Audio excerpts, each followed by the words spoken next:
अस्सलाम वालेकुम जी, कैसे हैं आप सब लोग? उम्मीद है सब लोग ठीक-ठाक होंगे, खैरियत से होंगे। अच्छा, ये मेरे पास क्लिप पड़ा हुआ था मेरे बेटे के बर्थडे का। इसके बर्थडे पे हम लोग 2 केक लेके आए थे और ये दिसंबर में हुआ था।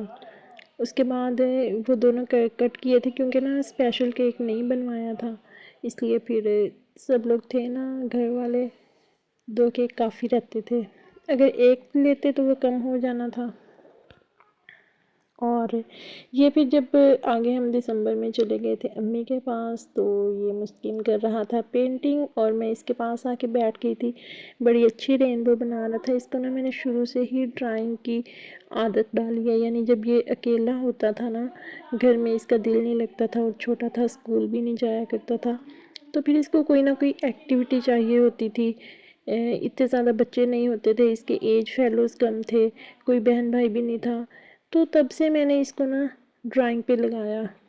कभी ये इस पे वाइट बोर्ड पे इसने ड्राइंग करनी और कभी ये ऐसे कलर्स के साथ, तो इसके अंदर ना ये बड़ी अच्छी हैबिट डेवलप हो गई है और ये होनी चाहिए क्योंकि जो ड्राइंग करने वाले बच्चे होते हैं ना, डेली बेसिस पे ड्राइंग करने वाले बच्चे, वो बहुत ज़हीन होते हैं। उनके अंदर ना बहुत ज़्यादा ये वाला टैलेंट आ जाता है कि किस तरह से चीज़ों को करना है। अब इवन ये ज़मीन के ऊपर भी एनिमल्स की जो शेप्स हैं उनको ड्रा कर लेते हैं और इस तरह बड़ी अच्छी ये हैबिट है। उसके बाद ये हम लोग अम्मी के पास गए हुए थे, तो मैंने अम्मी से कहा था कि मुझे ना बूरा बना के दें। बूरा क्या होता है? काफ़ी लोगों को तो पता होगा, जिनको नहीं पता उनको मैं बता देती हूँ। बूरा बेसिकली पिसी हुई चीनी को कहते हैं। वैसे तो ग्राइंडर में भी पीस लेते हैं, लेकिन ये एक देसी स्टाइल है। इसमें ये चीनी को पानी के अंदर मेल्ट करके ना फिर इस तरह उसको बिल्कुल बारीक कर लेते हैं। अच्छा जी, यहाँ पर मैंने चिकन मंगवाया है, आई थिंक ये 2 केजी है और इसको मैं स्टीम रोस्ट करके रखूँगी। फिर ज़रूरत पड़ने पे जितना होना, किसी दिन सालन नहीं खाना या जब आपका दिल करे आप इसको फ्रीज़र से निकालें, ओवन करें और यूज़ कर लें। तो चिकन के अंदर सबसे पहले मैं इस तरह करती हूँ कि वाइट विनेगर और साल्ट ऐड करके उसके साथ उसके अंदर वाटर ऐड किया और इसको कम से कम 30 मिनट के लिए छोड़ दिया। उसके बाद इसको अच्छे से वॉश कर लेते हैं। इससे क्या होता है कि चिकन का जितना भी एक्स्ट्रा ब्लड और मॉइस्चर होता है ना, वो निकल जाता है और ये बिल्कुल क्लीन हो जाता है और इसके ऊपर जो छोटे छोटे ऐसे छिछड़े लगे होते हैं ना, वो भी सारे आसानी से साफ़ हो जाते हैं और एक एक करके इसकी ये हर एक बोटी को अलग से नहीं वॉश करना पड़ता। इसका ये फ़ायदा होता है। और दूसरी तरफ मैं यहाँ पर बना रही हूँ जी सालन बना रही हूँ आलू मोंगरे का।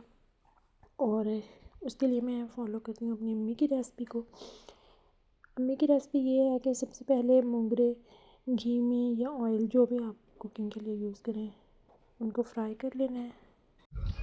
और फ्राई करने के बाद फिर जैसे हम सिंपल सालन का मसाला बनाते हैं उस तरह मसाला बना के उसके अंदर आलू ऐड करेंगे, थोड़ा सा पानी डालेंगे। जब आलू गल जाएंगे फिर मोंगरे डाल के उसकी अच्छे से बुनाई करके फिर उसको उतार लेंगे। और दूसरी तरफ यहाँ पे देखें, मैं चिकन को कर रही हूँ वॉश। ये बड़े अच्छे से क्लीन हो गया है। इसको मैंने सिरका और नमक लगा के रखा था और अब इसमें इसकी मैरिनेशन तैयार कर लूँगी। और इसको मैरिनेट करके आप ओवरनाइट रखें तो ज़्यादा अच्छा है, लेकिन मैं इसको 2 से 3 घंटे के लिए भी रख लेती हूँ अगर मुझे जल्दी हो।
यहाँ पर मैं चिकन को कर रही हूँ मैरिनेट। इसको मैंने एक खुले बर्तन में डाल लिया है। अब इसके अंदर नमक, लाल मिर्च, कुटी लाल मिर्च और हल्दी पाउडर, खुश्क धनिया पाउडर, ज़ीरा पाउडर और फूड कलर, जो ऑरेंज रेड फूड कलर होता है ना, वो भी थोड़ा सा ऐड कर लेती हूँ।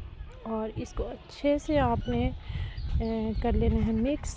और मिक्स करने के बाद इसको किसी भी बॉक्स में डाल के, किसी डिब्बे में डाल के आपने फ्रिज में ऊपर रख देना है, ताकि ये जो मैरिनेशन है ना वो इसके अंदर तक बहुत अच्छे से चली जाए।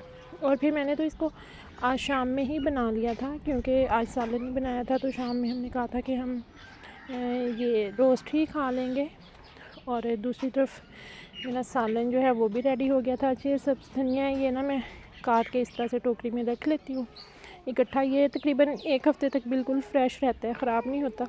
तो एक तो रोज़ रोज़ के झंझट से भी जान छूट जाती है कि इसको सेट करना है, काटना है। और दूसरा ये कि जब ज़रूरत पड़े तो उठाया और यूज़ कर लिया। तो यहाँ पे जी आया है पार्सल मैंने मंगवाया है गुजरांवाला से। ये ना एक दवाखाना है, वहाँ पे अपने बेटे के लिए मैंने कुछ सिरप मंगवाए थे। तो मुस्लिम कह रहा था कि मैंने पार्सल को अनबॉक्स करना है। मैंने कहा चलो ठीक है आप करो। वो जल्दी से अपनी सीज़र लेके आया और यहाँ पे अब्रिश भी आ गई थी, उसने भी देखना था कि कैसे होता है, क्या करना है। तो दोनों मिल के ना बड़ा शोर मचा रहे थे। खैर पार्सल अनबॉक्स हो गया था। और ये 4 बोतलें सिरप की आई हैं एक माह के लिए। इंशाल्लाह उसको पिलाऊंगी, जो आयरन की और कैल्शियम की कमी है ना, उसके लिए मैंने मंगवाई हैं।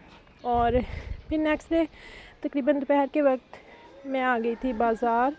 यहाँ पे करनी थी भाई की शादी की शॉपिंग। समरा और अम्मी अब्बू लोग भी आ रहे थे, तो फिर हमने उसकी जो बरी है ना वो ख़रीदना थी। और बरी हमने इस दिन टाइम थोड़ा शॉर्ट था, लेकिन हमने बरी ख़रीद ली थी और अच्छी बरी ख़रीदी थी। अल्लाह का शुक्र है। फिर शादी होगी तो आप लोगों को वो भी दिखाऊंगी इंशाल्लाह ताला।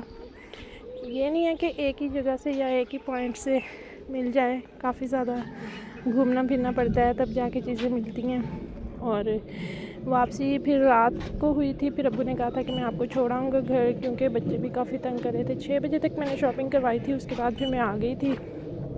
और आपको पता है कि रमज़ान शुरू होने वाला है, तो उससे पहले जो मेन टास्क होता है ना वो होता है किचन की सफाई।